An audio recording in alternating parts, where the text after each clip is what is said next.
We have wings, we can fly, look at the world in the eye. We have a heart that is kind and a wise, open mind. We have hope, we have love, we can rise up above. Make us strong at the core, make us ready to explore, make us worthy of it all. So we may rise when we fall. We are the game changers, we are the trailblazers, we are the go-getters, we are the wave riders, we are the Jaipurians. Knowledge is power. We give power to your child. We are Paradise International School, Azamgarh. We provide 360-degree smart classes, digital library, indoor and outdoor games for physical and intellectual growth of students. Special training in the field of athletics. Admission open for playgroup to class 8th. Paradise International School, केंद्रीय विद्यालय road, Hirapatti, Azamgarh. माँ बाप अपने बच्चों के लिए अच्छे स्कूलों के चयन को लेकर हमेशा असमंजस में रहते हैं, पर पेरेंट्स की इस असमंजस की स्थिति को दूर करने के लिए ये है आजमगढ़ के रहुआ मुस्तफाबाद इलाके के 2 एकड़ में फैला हुआ ईशान पब्लिक स्कूल, जो आपकी सभी शंकाओं और असमंजस की स्थिति को संतुष्टि में बदल देगा। Ishan public school CBSE 10+2 school है, जहां बच्चों को सिर्फ शिक्षा ही नहीं बल्कि एक्स्ट्रा करिकुलम एक्टिविटीज में भी बराबर से पार्टिसिपेट करने के लिए प्रोत्साहित करता है।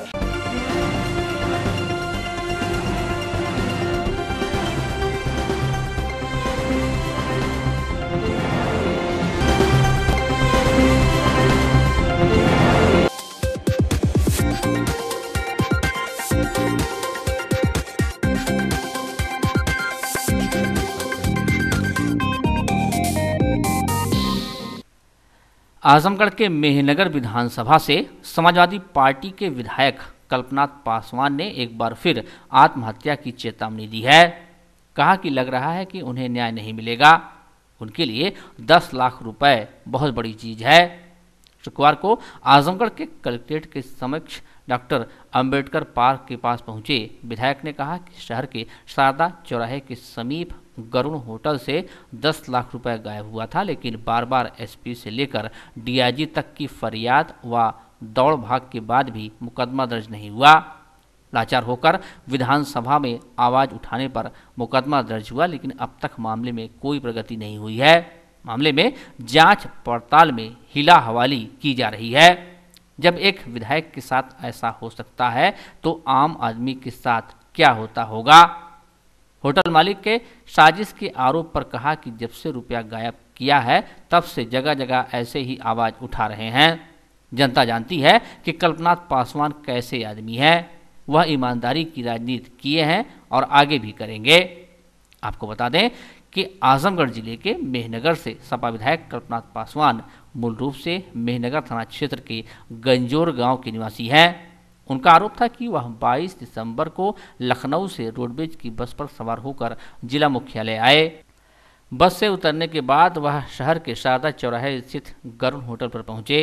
होटल के कर्मचारी ने उनका अटैची लेकर होटल के कमरे में रख दिया। थोड़ी देर बाद उनके गांव के कुछ लोग आ गए। वह अपने क्षेत्र के लोगों के साथ गाड़ी पर सवार होकर अटैची लेकर घर चले गए। घर पर जब पहुंचे, अटैची खोला तो उसमें रखा 10 लाख रुपया गायब देखकर सन्न रह गए। उन्होंने इस संबंध में तत्कालीन SP रविशंकर छवि को फोन पर सूचना दी। SP के आदेश पर स्वाट टीम ने होटल पहुंचकर कर्मचारियों से पूछताछ की और होटल में लगे CCTV कैमरे के फुटेज को भी खंगाला, लेकिन पुलिस को कोई साक्ष्य नहीं मिला। जब पुलिस ने उनका मुकदमा दर्ज नहीं किया तो 18 फरवरी को विधानसभा में पुलिस की कार्यप्रणाली पर सवाल उठाते हुए उन्होंने विधानसभा में और रो रो कर इस मुद्दे को उठाया और आत्महत्या की चेतावनी दी। इसके बाद होटल के मालिक व कर्मचारी के खिलाफ मुकदमा दर्ज कर लिया गया, लेकिन अब तक मामले में कोई प्रगति नहीं हुई है।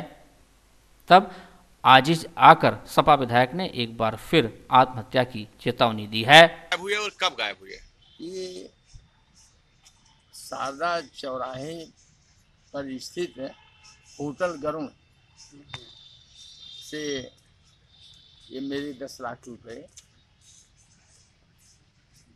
22 दिसंबर को गायब। अच्छा, दिसंबर में पैसे आपके गायब होते हैं, फरवरी में आपका मुकदमा दर्ज होता है, ऐसा क्यों, इतना देर क्यों होती है? अब देखिए, मुकदमा तो मैं बराबर लगा रहा, यहाँ के जनपद के उच्च अधिकारियों से बराबर निवेदन करता रहा, प्रार्थना करता रहा, लेकिन फिर भी मेरी FIR नहीं दर्ज की गई। मैंने DIG से भी कहा, कप्तान से भी कहा, DM साहब से भी बात किया मिला, तो DM साहब ने कहा, वही DM साहब का उत्तर थोड़ा सार्थक मुझे आया। उन्होंने कहा घबराने की बात नहीं है, पैसा गया है, ये बिल्कुल सर्वविदित है और पैसा आपका मिलेगा। मैं कप्तान साहब से स्वयं बात करूंगा। जब विधायक लोगों के ही मतलब पैसा गायब है तो आम जनता को क्या है? जी, अब इसी से देख लीजिए कि आम जनता का क्या हो सकता है कि एक विधायक लाचार होकर के अपनी बात उसको विधानसभा में उठानी पड़ी। नहीं तो मैं विधानसभा में नहीं उठाता। अगर मुझे इधर न्याय मिल गया होता तो विधानसभा में मैं। अच्छा, जैसा कि होटल मालिक का आरोप है कि विधायक जी हमारे यहाँ आते थे, हमारे यहाँ से साधन भी लेके जाते थे, और जिस तरह से वो इस तरह का घटिया आरोप लगा रहे हैं, ये मनगढ़ंत आरोप है, क्या कहेंगे? देखिए, अब तक तो पूरे जनपद में उनकी इस तरह की बातें नहीं आई, और जब से रुपया गायब हुआ है हमारा, उन्होंने ले लिया है, तभी से तरह तरह की बातें हमारे खिलाफ वो आवाज़ उठा रही हैं। अब उनकी बातों का मैं क्या कहूँ, जनता खुद समझती है कि कल्पनाथ पासवान कैसे आदमी हैं। मैं ईमानदारी की राजनीति किया। अच्छा, क्या लगता है, जैसे मुकदमा आपका पंजीकृत हो गया, क्या लगता है आपको न्याय मिलेगा? अभी देखिए, जिस तरह की ये जांच पड़ताल में हीरावाली हो रही है, इससे तो मुझे नहीं लगता कि मुझे न्याय मिलेगा। तो न्याय नहीं मिलेगा तब आप क्या करेंगे? न्याय नहीं मिलेगा तो फिर मैं अगला कदम उठाऊंगा। क्या होगा आपका नेक्स्ट स्टेप? हाँ, अगला कदम उठाऊंगा। क्या होगा अगला कदम आपका? अगला कदम क्या होगा, मैं गरीब आदमी हूँ, 10 लाख रुपए मेरे लिए बहुत बड़ी चीज़ है। 10 लाख रुपए के लिए मैं कुछ भी कर सकता हूँ, यहाँ तक कि आत्महत्या भी कर सकता हूँ। हाँ। वहीं दूसरी तरफ SP सिटी ने कहा कि मामले की जांच की जा रही है। ये मेन नगर से माननीय विधायक जी हैं कल्पनाथ पासवान जी, उन्होंने एक तहरीर दी थी कि लखनऊ से 10 लाख रुपए वो लेकर चले थे और यहाँ गरुड़ होटल में रुके थे, और गरुड़ होटल के बाद जब वो घर गए तो वहाँ पे उनका पैसा नहीं मिला अटैची में। इस तहरीर पे मुकदमा पंजीकृत किया गया है, जिसकी विवेचना क्षेत्राधिकारी नगर कर रहे हैं। इसमें संबंधित से होटल मालिक, उनके नौकर और जो लोग वहाँ मौजूद थे उनसे पूछताछ की जा रही है, और ये छानबीन की जा रही है, और इसको वर्कआउट करने का प्रयास किया जा रहा है कि ये पैसे जो इनके गायब हुए हैं वो लखनऊ से यहाँ के बीच में कहाँ पर गायब हुए हैं, और उसकी बरामदगी के प्रयास किए जाएंगे। इसमें कार्रवाई प्रचलित है, तत्परता से इसकी गहनता से विवेचना की जा रही है।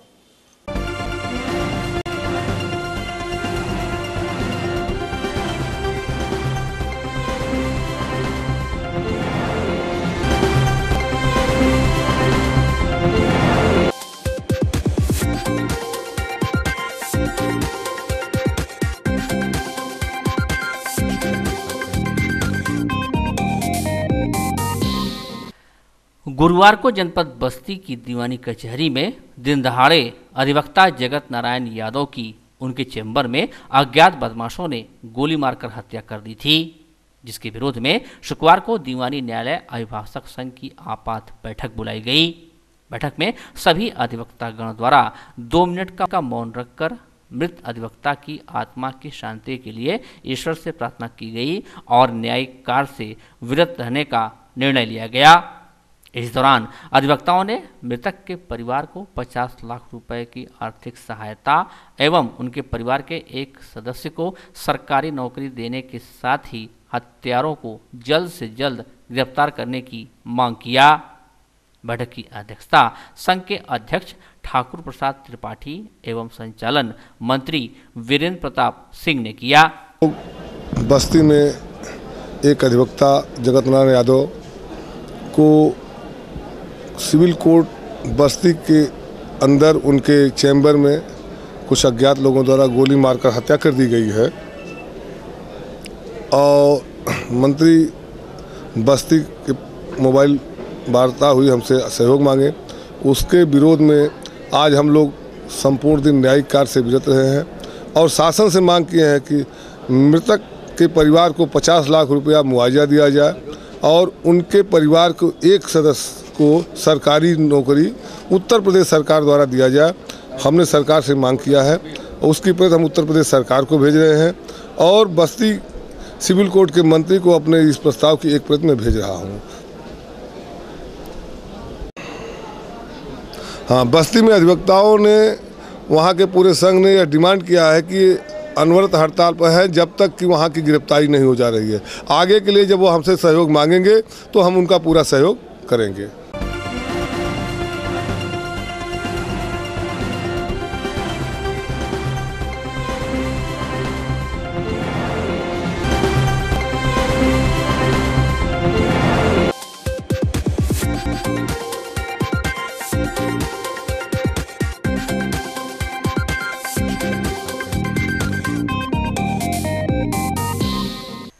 लालगंज सांसद नीलम सोनकर, बीजेपी जिला अध्यक्ष जयनाथ सिंह, प्रदेश कार्य समिति सदस्य अखिलेश मिश्रा गुड्डू, पूर्व मंत्री कृष्णकुमारी विश्वकर्मा, विधायक अरुण यादव द्वारा संयुक्त रूप से सर्किट हाउस कोटवा के प्रांगण में जनपद आजमगढ़ में समस्त श्रेणी के मार्गों का सामान्य विशेष मरम्मत के अंतर्गत 520 परियोजनाओं का शिलान्यास किया गया।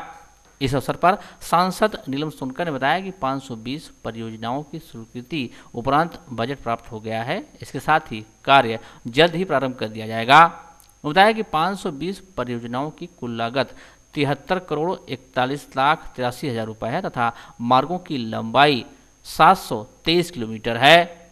मुख्य विकास अधिकारी DS उपाध्याय ने कहा कि आज जो 520 परियोजनाओं का शिलान्यास किया जा रहा है, इससे सड़कों के कार्य पूर्ण हो जाने पर आजमगढ़ के जनता को उसका लाभ मिलेगा। इस अवसर पर बीजेपी के प्रतिनिधिगण सहित अच्छासी अभियंता RK सोनवानी, KK राकेश वर्मा, विपिन राय, सहायक अभियंता राघवेंद्र सिंह और अभियंता आदि उपस्थित रहे। इसके बाद सांसद नीलम सोनकर ने राष्ट्रीय कृषि विकास योजना अंतर्गत राजकीय पौधशाला कोटवा परिक्षेत्र आजमगढ़ में जनपद स्तरीय 2 दिवसीय कृषक संगोष्ठी प्रदर्शनी और प्रक्षेत्र भ्रमण कार्यक्रम का दीप प्रज्वलित कर उद्घाटन किया। इस अवसर पर नीलम सोनकर तथा मुख्य विकास अधिकारी DS उपाध्याय द्वारा पावर टीलर 7, 9 तथा 14 HP और छोटा ट्रैक्टर 20 HP से कम का अवलोकन किया गया। इसी के साथ ही साथ प्रदर्शनी में उद्यान विभाग, कृषि रक्षा विभाग, कृषि विज्ञान केंद्र, कृषि विभाग आदि द्वारा लगाए गए स्टॉलों का अवलोकन किया गया। इस अवसर पर वैज्ञानिक पद्धति अपनाकर खेती करने पर 12 किसानों को अनुदान हेतु प्रमाण पत्र वितरित किया गया।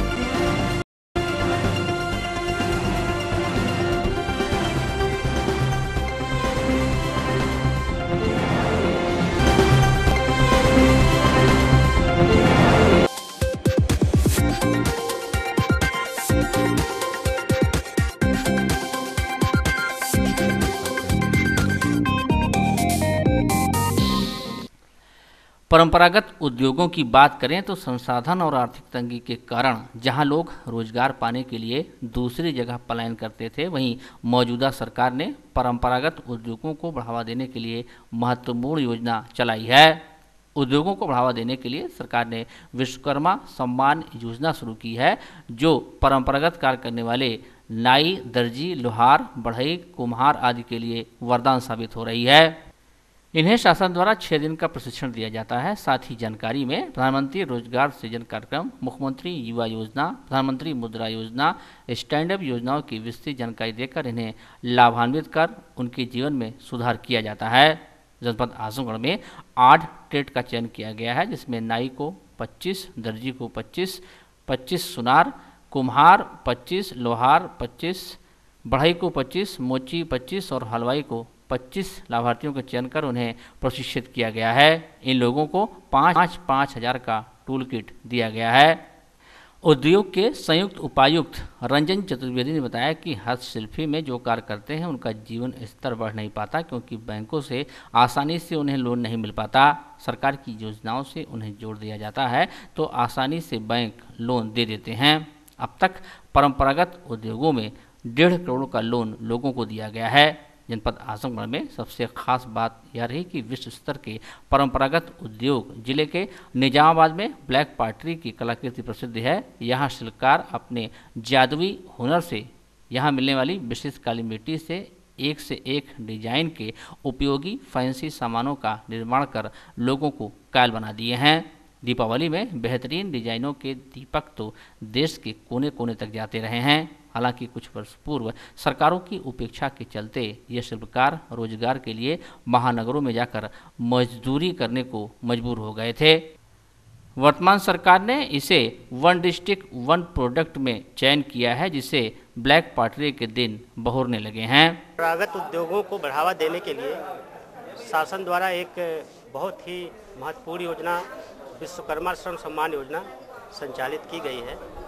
इस योजना के अंतर्गत गांव में जो हमारे परंपरागत रूप से कार्य करने वाले लोग हैं, जैसे नाई, दर्जी, सुनार, लोहार, कुम्हार, बढ़ई, ये लोग अपना कार्य तो करते हैं, बहुत अच्छे जानकार हैं, लेकिन शासन की योजनाओं के द्वारा इनको कैसे लिंकअप किया जाए, शासन की योजनाओं का लाभ इनको कैसे दिलाया जाए, इसकी इनको जानकारी पूरी तरह से नहीं हो पाती। इसके लिए शासन ने विश्वकर्मा श्रम सम्मान योजना शुरू किया कि इसमें इनको 6 दिनों का प्रशिक्षण दिलाया जाएगा और उस प्रशिक्षण में इनको उस ट्रेड के बारे में कुछ जानकारी दी जाएगी। साथ ही साथ जो शासन की योजनाएं हैं, अब शासन की योजना है जैसे प्रधानमंत्री रोजगार सृजन कार्यक्रम, मुख्यमंत्री युवा रोजगार कार्यक्रम, प्रधानमंत्री मुद्रा योजना, स्टैंड अप योजना, ये जितनी भी योजनाएं हैं इनकी विस्तृत जानकारी उन कारीगरों को दी जाएगी कि ये सब जो योजनाएं हैं ये आप ही लोगों के लिए हैं। आप अपना कार्य कर रहे हैं तो जिला उद्योग केंद्र में आइए, इन योजनाओं में अप्लाई करिए और इसके द्वारा लाभान्वित होकर अपना जीवन स्तर और थोड़ा बढ़ाइए। इसलिए सरकार ने विश्वकर्मा श्रम सम्मान योजना शुरू किया। जहाँ तक आजमगढ़ जनपद का प्रश्न है, यहाँ पे 8 ट्रेड का चयन किया गया है और सभी 8 ट्रेडों में 25-25 लाभार्थियों को प्रशिक्षित किया जाएगा। इनमें नाई में 25, दर्जी में 25, सोनार में 25, कुम्हार में 25, लोहार में 25, बढ़ई में 25, मोची में 25 और हलवाई में 25। ये 25-25 कैंडिडेट्स का चयन समिति द्वारा किया जाएगा, उनको प्रशिक्षित किया जाएगा। प्रशिक्षित करने के बाद 5-5 हज़ार रुपये का टूल किट उनको वितरित किया जाएगा। सरकार द्वारा इस महत्वाकांक्षी योजना से लोग लाभ उठा रहे हैं। लाभार्थियों का कहना है कि विश्वकर्मा सम्मान योजना हमारे परंपरागत उद्योग को नया जीवन दे रही है। बहुत अच्छी योजना है, सरकार ने हमें दिया है, हम इससे अपनी जीविका चला सकते हैं, इससे हम अपना कारोबार आगे बढ़ा सकते हैं, हम घर का भी काम कर सकते हैं। जी, क्या करेंगे जो आपको मिला है, इससे क्या? जी, सिलाई करेंगे, इससे सिलाई का काम। अच्छा, और लोगों को भी हाँ सिखाएंगे भी, खुद भी सिलेंगे। हाँ। तो जैसे क्या लगता है इससे आपके परिवार की जो आर्थिक स्थिति है? जी, पहले हम लोगों को खर्चा मांगना पड़ता था, इससे हम लोग करेंगे तो हमारा खर्चा खुद चलेगा, हमें किसी के आगे हाथ फैलाने की जरूरत नहीं पड़ेगी। इस समय जो वर्तमान सरकार की योजना चली है, ये समझ लीजिए कि जो यहाँ पे हस्तशिल्पी है उनके लिए एक संजीवनी के काम कर रही है और बहुत ही इससे लोग जो गरीब तबके के लोग हैं ये लोग उभर रहे हैं और इनका व्यवसाय अच्छा चल रहा है। सरकार पूरी तरह से समर्थन दे रही है, राज्य सरकार, केंद्र सरकार, और किसी चीज़ की असुविधा नहीं हो रही है। हमें जो कि पहले में चाक मिलता था जो देसी तरीके का रहता था, तो हम लोग अगर 2 घंटा काम करते थे, इससे हम लोग 1 घंटे में वो उसको मैनेज कर सकते हैं और बहुत बेहतर तरीके से इस सरकार में हम लोगों को एक सम्मान मिला है। देखिए, सरकार ने जो योजना बनाई है बहुत अच्छी योजना बनाई है, इससे हम अपना कार्य भी कर सकते हैं और दूसरों को भी इससे सिखा सकते हैं। जो अपना हम सिलाई करके और अपना घर का भी पालन कर सकते हैं और दूसरों को भी सिखा सकते हैं और इससे हम अपनी जीविका का पालन कर सकते हैं और हम अपनी अलग दुकान खोलकर अपने परिवार को भी चला सकते हैं इससे। देखिए, ऐसा है कि इस क्षेत्र में हमारा कहना यह है कि अब तक आज़ादी के बाद तमाम सरकारें आई और गई, लेकिन कभी यह विश्वकर्मा श्रम सम्मान इस तरीके का आज तक कभी किसी सरकार ने प्लान नहीं बनाया था। एक्चुअली एक तो सत्य है कि योगी मोदी की सरकार ये जो है, या हम लोगों को जो कलाकार हैं, शिल्पी हैं, जो बुनकर हैं, जो नाई हैं, ये सारे लोगों को या आगे इनका धंधा बिजनेस जो विलुप्त होती चली जा रही है, हमारी कुंभकारी कला जो एकदम अब निचली इकाई पर पहुंच गई थी, उसको प्रोत्साहन करने के लिए यह सरकार जो स्कीम निकाली है, ये तो मेरे समझ से बहुत ही अच्छा है। और इससे हमारे समाज के तमाम लोग जो इधर उधर भटक रहे हैं और जो पा जाएंगे वो अपने रोजी रोजगार में लग जाएंगे।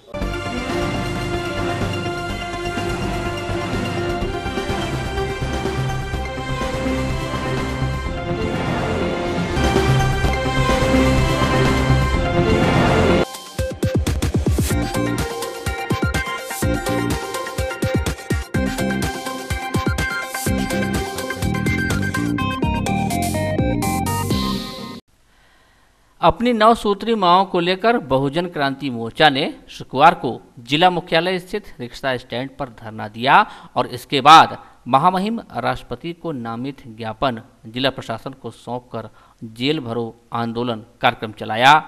इस दौरान मोर्चा के प्रदेश महासचिव लाल बहादुर त्यागी ने अपनी मांगों को रखते हुए कहा कि अगर इन मुद्दों का समाधान नहीं हुआ तो इससे भी तेज आंदोलन किया जाएगा।